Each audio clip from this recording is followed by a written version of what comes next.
One day ട്രിപ്പിന് പോകാൻ പോവുകയാണ്. നമുക്ക് കൊല്ലായി, മടത്തറ, കൊളുത്തൂപ്പുഴ, തെന്മല, പാലരുവി. പിന്നെ നമ്മള് മൂഡ് അനുസരിച്ച് എങ്ങോട്ട് പോകണോ അതനുസരിച്ച് നമുക്ക് പോവാം കേട്ടോ. ബാ പോവാം.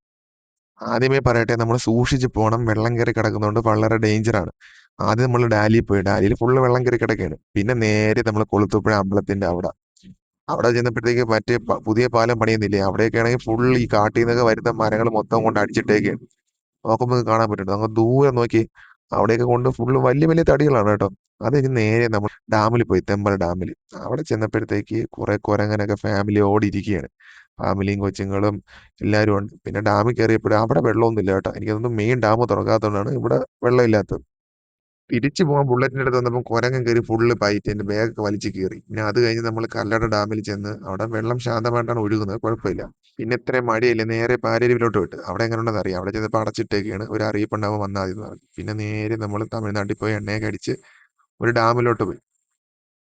ഡാമിന്റെ പേരൊന്നും എനിക്ക് അറിഞ്ഞൂടാ. നമുക്ക് ഇവിടെ ഉള്ള ആഴത്തിൽ ചോദിച്ചു നോക്കാം കേട്ടോ. പക്ഷെ നമുക്ക് 4 പയ്യന്മാരെ കിട്ടിയിട്ടുണ്ട് ആ കൂടെ. അവരുടെയാണ് പിന്നെയുള്ള യാത്രകൾ. ഊർ പേര് കടുപ്പുളിവെട്ട്. ഇത് ഗുഡാർ ഡാം. ഗുണ്ടാർ ഡാം. ഡാം അടച്ചിട്ടേക്കുന്നതുകൊണ്ട് പിന്നെ നമ്മൾ അവിടെ നിന്നില്ല കേട്ടോ. അവിടെ ബോട്ടിങ് മാത്രമേ ഉള്ളൂ. പിന്നെ തിരിച്ചു വരുന്ന വഴിയിലാണെങ്കിൽ നല്ല നെൽപ്പാടവും. അതൊക്കെ കണ്ട് അവിടെ നിന്ന് വൈഫൊക്കെ ഇത് കണ്ടപ്പോഴേ വൈഫും കൊച്ചുകൂടെ ചാടി അങ്ങ് ഇറങ്ങി. അവിടെ നിന്നപ്പോഴേ വിശപ്പടിച്ചു. പിന്നെ നേരെ ഹോട്ടലിലോട്ട് തലപ്പാക്കെട്ട് ഹരി എന്ന് പറഞ്ഞ ഒരു ഹോട്ടൽ കണ്ടു കേട്ടോ. പിന്നെ അവിടെ കയറി നല്ല തിരക്കുണ്ട്. അവിടെ കയറി ഫുഡൊക്കെ കഴിച്ച് കൊള്ളാം. നല്ല ബിരിയാണി ആയിരുന്നു. പ്രത്യേക കറിയൊക്കെ ഉണ്ട്. അടുത്തതായി അന്യംപാറയിലോട്ട് പോയി. അവിടെ ആമ്പലൊക്കെ ഉണ്ട് കേട്ടോ. കാണാൻ നല്ല രസമുണ്ട്. വെളിയിൽ ആൾക്കാർ കച്ചവടമൊക്കെ ചെയ്യുന്നുണ്ട്. അവിടെ വെച്ച് നിരവധി സിനിമകളൊക്കെ ഷൂട്ട് ചെയ്തിട്ടുണ്ട് കേട്ടോ. രജനീകാന്തിന്റെ പടമൊക്കെ വരച്ചിട്ടുണ്ട്. നല്ല രസമുണ്ട് കാണാൻ. പിന്നെ അവിടെ നിന്ന് നോക്കുമ്പോൾ താഴോട്ട് ഫുള്ള് നെൽപ്പാടമാണ്. നല്ല വൈബാണ് കാണാൻ. കുറച്ചു നേരം അവിടെ നിന്നിട്ട് നേരെ നമ്മൾ സുന്ദരപാണ്ഡിപുരത്തിലോട്ട് പോയി. അവിടെ ചെന്നപ്പോൾ സൂര്യകാന്തിയൊക്കെ അങ്ങ് വാടി നിൽക്കുകയാണ്. എന്നാലും കുഴപ്പമില്ല, വലിയ കളറൊന്നുമില്ല. ഒരാൾക്ക് 25 രൂപയാണ്. അതിന് അപ്പുറത്തൊരു പ്രത്യേകത ഉണ്ട് കേട്ടോ. അവിടെ എനിക്ക് തോന്നുന്നു എന്തോ വെള്ളം കെട്ടായിരുന്നു. അത് വെള്ളം പറ്റി മീനുകളൊക്കെ അങ്ങനെ ചത്ത് കിടപ്പുണ്ട്.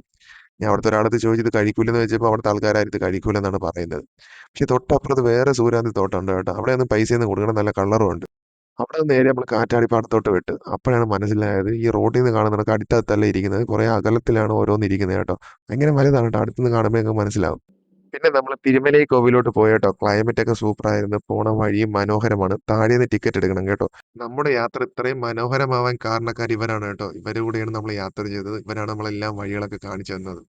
അതുകൊണ്ട് താങ്ക് യു ഗേസ്. പിന്നെ നമുക്ക് സൈഡ് വഴി വേണമെങ്കിൽ കാറിലും ബൈക്കിലും വരാൻ പറ്റും. അല്ലാതെ ഇപ്പൊ കാണിച്ച സ്റ്റെപ്പ് വഴിയും കയറി വരാൻ പറ്റും കേട്ടോ. കുറെ സ്റ്റെപ്പ് ഉണ്ട്.